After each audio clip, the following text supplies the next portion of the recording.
enthusiasts. Welcome back to my channel, The Bold Font. I am Shriya Vipuri and today's video is going to be a game changer because I'm going to talk about the 6 biggest mistakes that I have made in my design school journey as a student.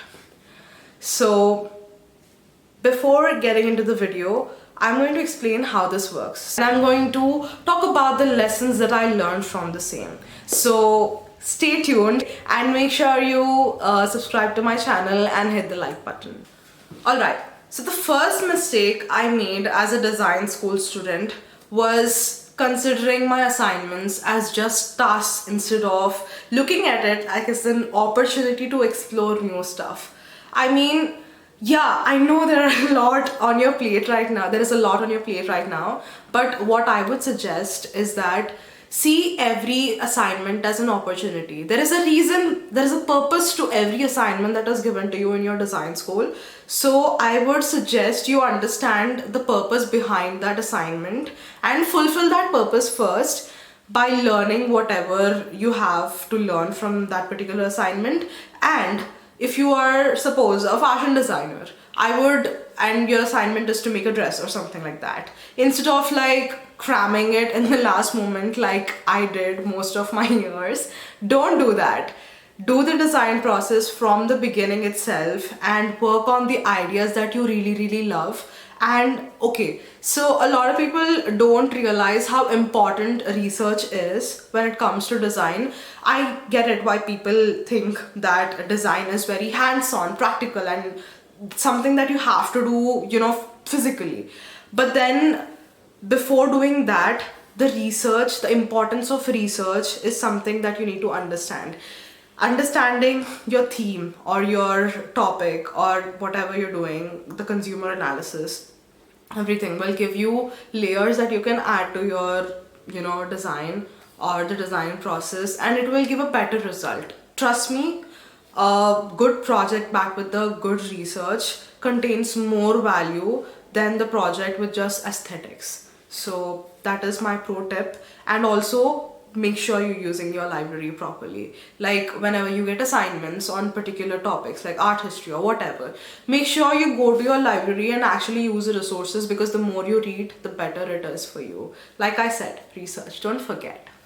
The second one is basically don't stop yourself from talking to other subject faculty members. Like this is the mistake that I have done when I started out in NIFT. So after that I caught up on this. So basically what I was doing was I was just talking to my subject faculties who were teaching me in my class and getting feedback from them regularly about where did I go wrong and whatnot.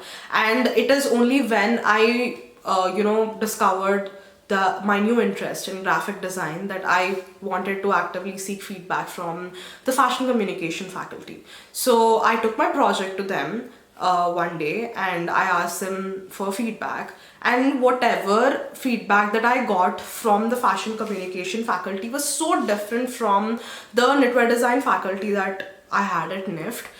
It's basically the viewpoint of what they concentrate on and the viewpoints of what we concentrate on is very different. So it's another dimension thinking out there that is extremely necessary for you guys who are just starting out in the design field, because I want you guys to keep your mind as open as possible.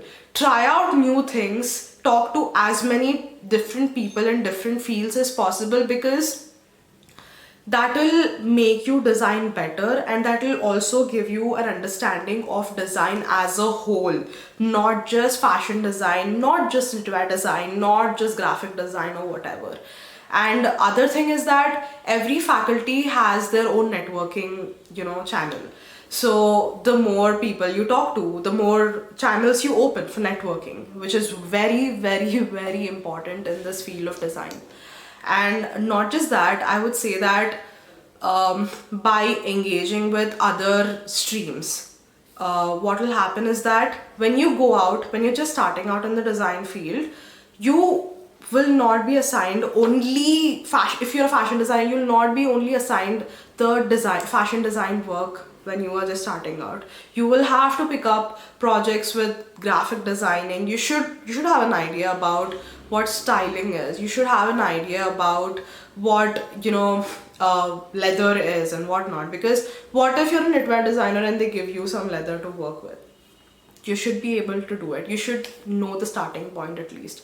So I would suggest you talk to other stream people, students, and the faculty. The third point I realized only very recently that I've been consciously doing it. So I am being mentored by somebody at New York. So I have these sessions where we talk about my design process, and I showed them my portfolio, and the major feedback they had when they saw my portfolio was that there is no physical work in my portfolio. And then it hit me. I mean, first year I was really enthusiastic about using different mediums, acrylic, watercolor, actually doing my design on paper, and that really made me push myself when it comes to drawing, because I'm not really great at it. So I really worked on physical mediums back then.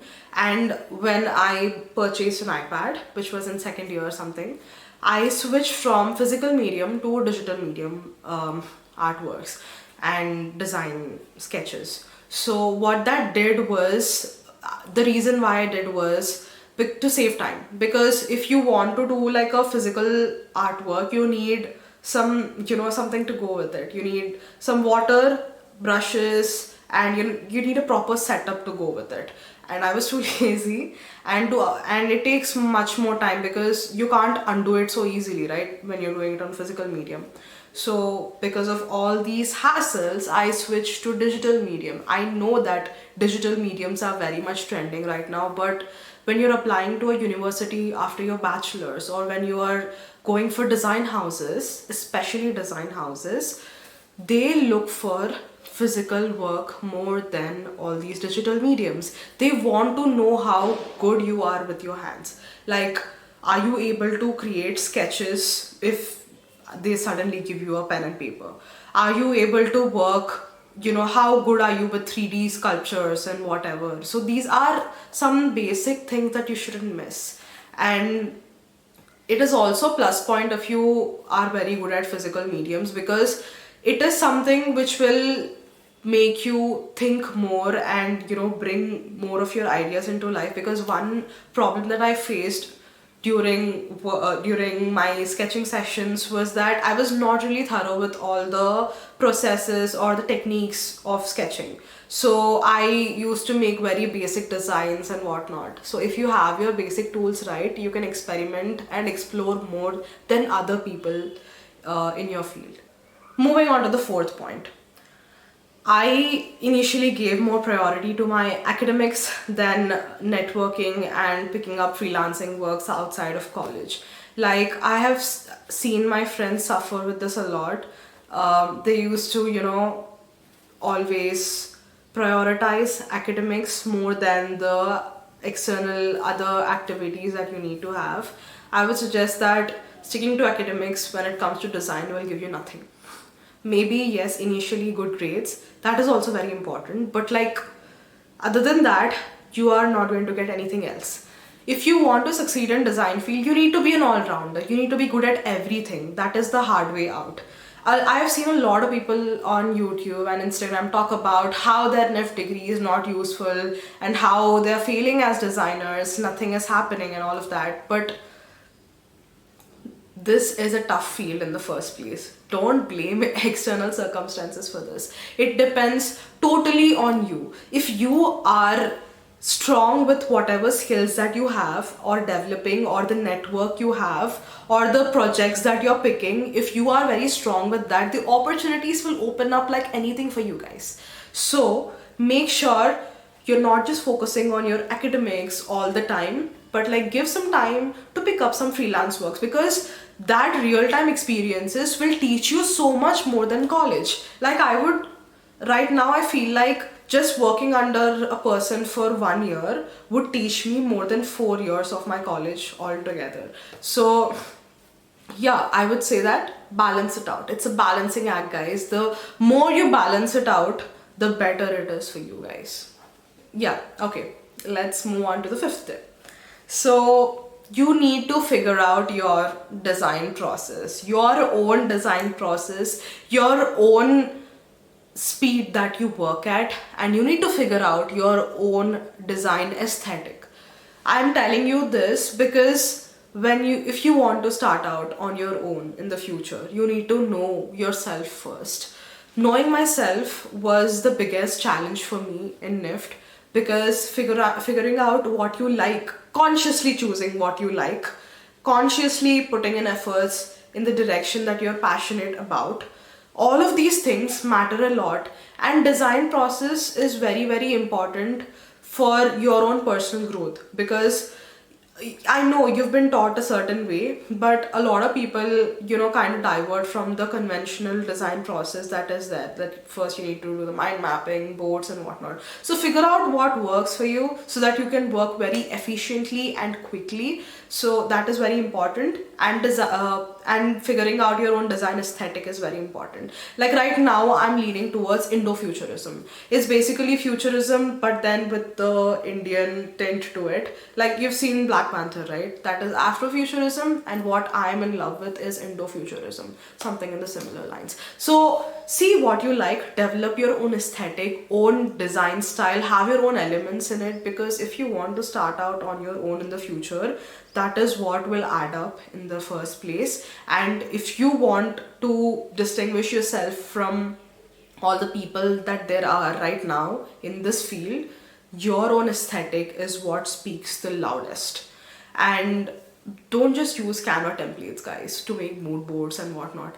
I know mood boards is just like putting together some pictures, for your own understanding or whatever, but like make sure your entire stack is as much as you as it should be. Like make it you. Every project, every page of your project, every inch of your design should be you, should speak about yourself, your interests, your likes and dislikes and whatnot. So make sure you're working on that too.